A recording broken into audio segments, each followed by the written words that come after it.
Trump anuncia sobretaxas de 30% sobre a União Europeia e México, dois antigos aliados econômicos e geopolíticos do país. Quais serão as consequências para o governo americano, hein? Falar um pouquinho também, galera, sobre o grande ataque que a Rússia faz contra o solo ucraniano, envolvendo 597 drones e 26 mísseis, com um posicionamento cada vez mais enfático tanto dos Estados Unidos. Zelensky confirma que os Estados Unidos voltaram a fornecer equipamentos para o território ucraniano, embora haja alguma polêmica no tipo de financiamento relacionado à OTAN, vamos discutir aqui no vídeo, e a Alemanha, que garante que agora para o final do mês de julho já teremos mísseis alemães produzidos em conjuntos com a Ucrânia, atingindo o território russo. Maria Zakharova, que é uma das responsáveis pelas relações exteriores, deixou muito claro. Isso significa, sim, uma interferência direta da Alemanha no conflito. Teremos, então, um conflito aberto entre russos e alemães? Falar um pouquinho também, galera, sobre a reunião importante entre Lavrov e Marco Rubio na cúpula da ASEAN que aconteceu ali na Malásia, que, segundo Marco Rubio, trouxe uma abordagem diferente que pode ser a solução para a paz entre Rússia e Ucrânia. E finalizar falando também de Boris Johnson, antigo chanceler, antigo primeiro-ministro ali do Reino Unido, que garante que o Macron é um gênio do mal e está querendo trazer o Reino Unido de volta para a União Europeia. Será que vai rolar? Se vocês querem entender um pouco mais sobre esses assuntos, e muito mais também sobre geografia, geopolítica, atualidades, política, polêmicas, enfim, tudo para você se manter sempre bem atualizado, já se inscreve no canal, deixa seu like, compartilha esse vídeo, que eu, professor Ricardo, conto muito com a sua ajuda. Belezinha? Pessoal, para quem não sabe, a Nomad, que é a maior e melhor conta internacional do Brasil, falo isso com toda a propriedade porque sou usuário da Nomad e outros 3 milhões de brasileiros, é a maior do país, hein? Também são usuários dessa conta internacional que é referência no mercado brasileiro, porque oferece de maneira muito simples, muito didática, muito facilitada a sua compra de dólares com as melhores taxas do mercado. E ainda, utilizando o cupom que eu estou oferecendo para vocês, Ricardo30Chip, você ainda tem acesso a 2% de cashback na sua primeira compra de dólares, limitado a 30 dólares no máximo também, o que já é um baita benefício, galera, convenhamos, tá? Você diversifica posições, você vai ganhando cashback dolarizado, sensacional. E ainda, caso vá fazer uma viagem internacional, ganha um chip com 3 GB. Eu, particularmente, já tenho viagem marcada ali para o segundo semestre, já vou comprando meus dólares com antecedência no momento que eu acho que vale mais a pena, para não ter surpresa na hora de pagar o cartão de crédito no momento da viagem. Minha opção não é recomendação clara de investimento, tá? Além disso, a Nomad aceita em mais de 180 países, isso facilita bastante, você não ter que ficar comprando, convertendo moeda, pagando taxa para lá, taxa para cá, e pode ter acesso ainda ao cartão de crédito que eu uso, que é o Nomad Explore. É o cartão de crédito que, utilizando aqui no Brasil mesmo, tá? Você vai pagando suas contas e tal, você vai ganhando cashback dolarizado, pontos que não expiram e acesso a vários benefícios que o cartão Nomad e Visa te oferecem, como, por exemplo, acesso ao Nomad Lounge para suas viagens internacionais.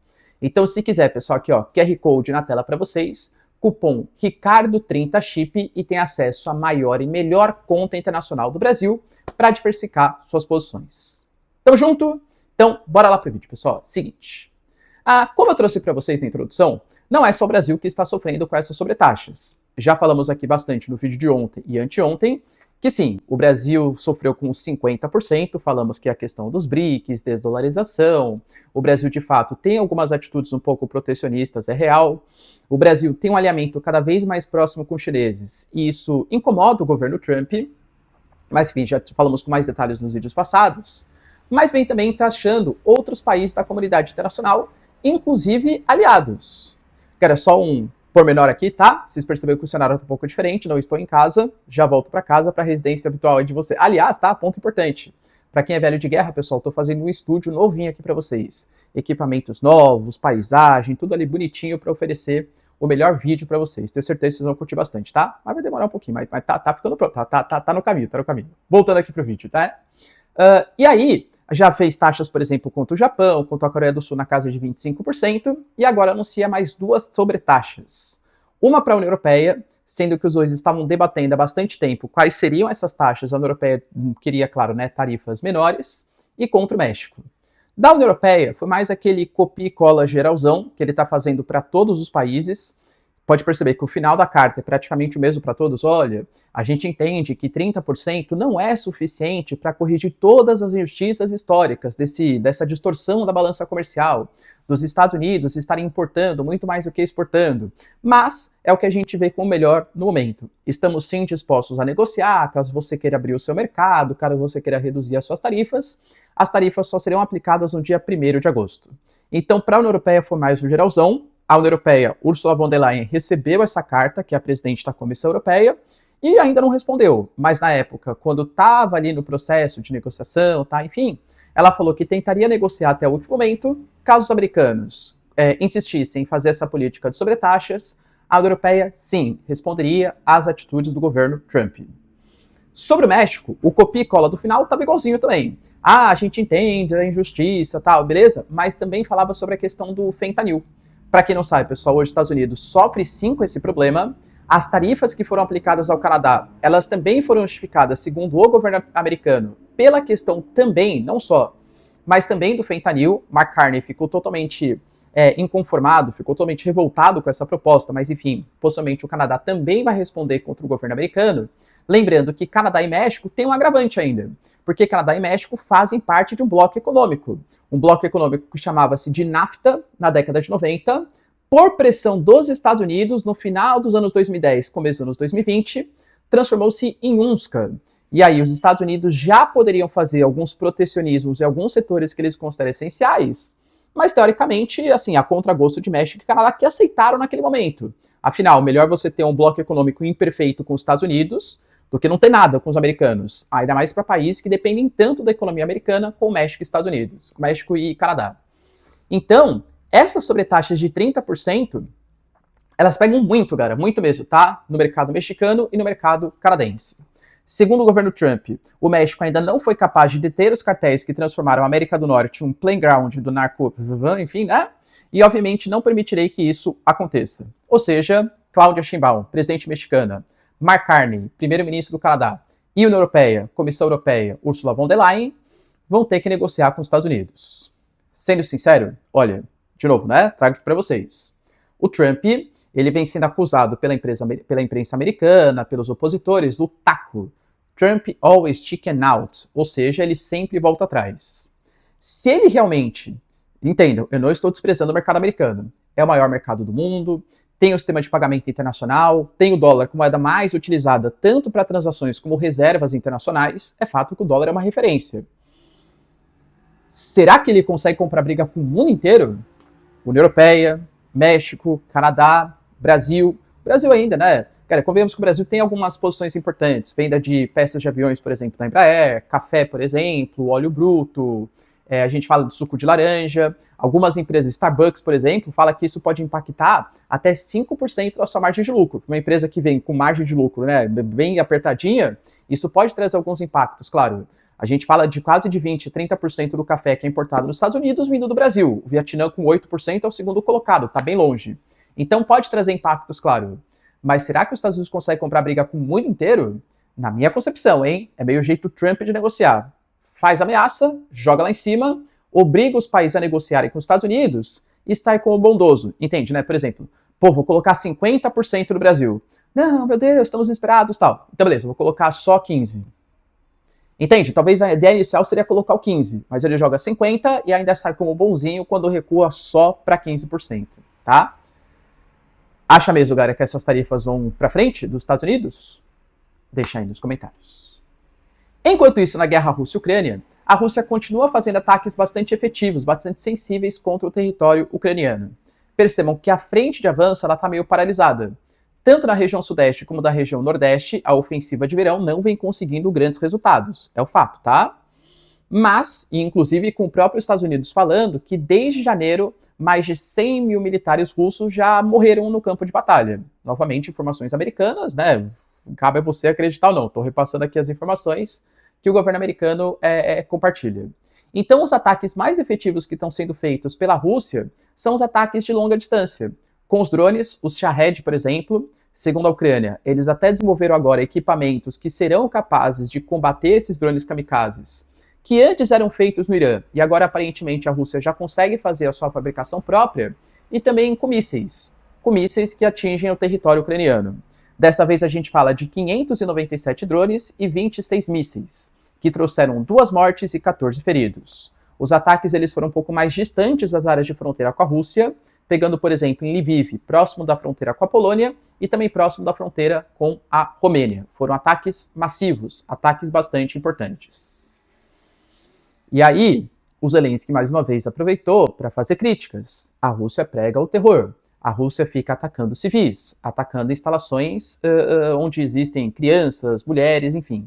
A Rússia fala que os únicos objetivos são objetivos para finalizações militares. Ataca a infraestrutura e posições militares. O Trump ele já vem se mostrando incomodado com essa atitude da Rússia e talvez com a confirmação agora do Zelensky que os Estados Unidos voltaram a fazer o envio de equipamentos, o envio de armas, esteja mais do que claro que o pronunciamento que o Trump promete fazer na segunda-feira talvez não seja um bom pronunciamento para a Rússia. Não se sabe o que ainda, mas especula-se que seja a confirmação que se os russos não aceitarem fazer algum tipo de acordo de paz, alguma coisa, a ajuda vai voltar a ser mais efetiva para os ucranianos, como era, por exemplo, no governo Biden?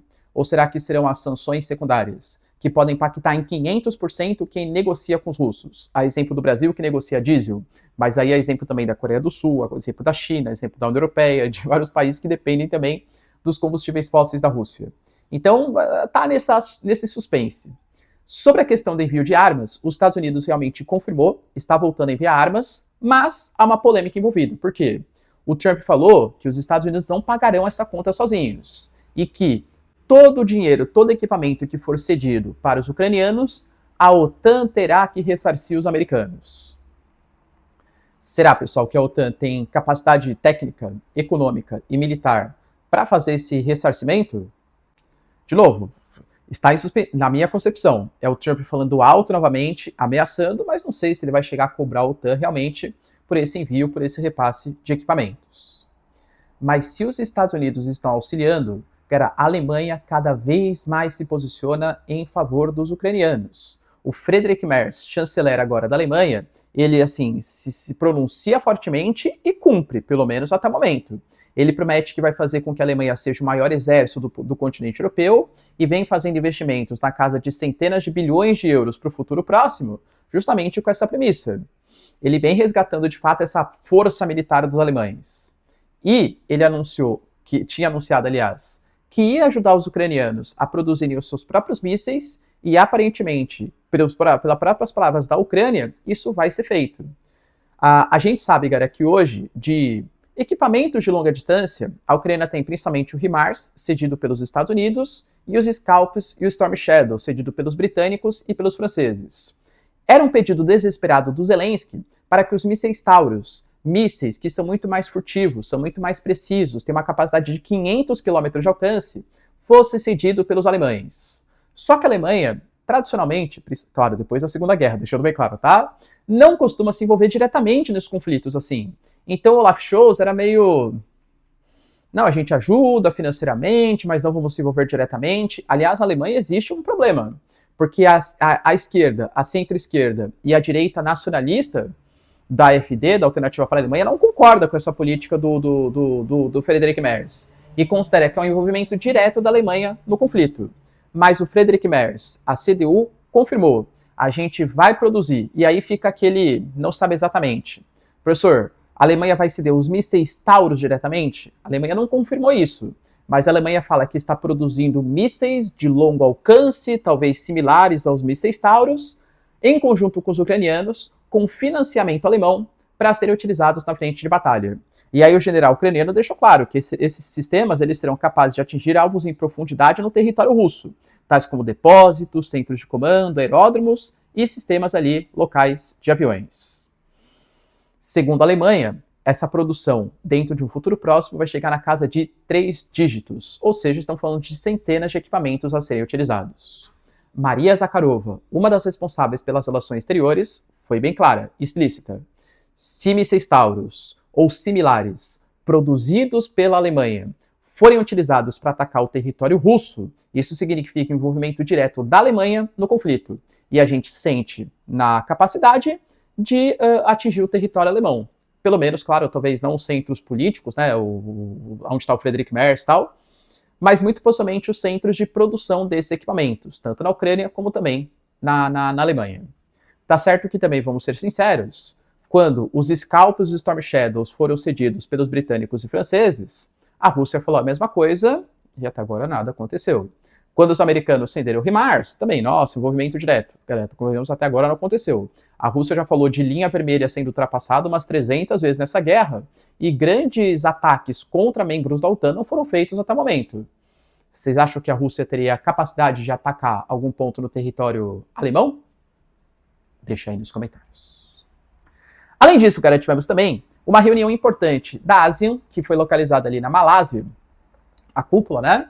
Que contou com a participação de vários países, claro, inclusive alguns um pouco inconformados com a presença dos Estados Unidos pelas tarifas, tais como Japão, Coreia do Sul e tal, mas contou também, não foi o Trump que participou, né, foi o Marco Rubio, e contou também com o Sergei Lavrov. E os dois aproveitaram, Rússia e Estados Unidos, para fazer uma reunião de 50 minutos à parte, uma cúpula ali bilateral entre as duas figuras.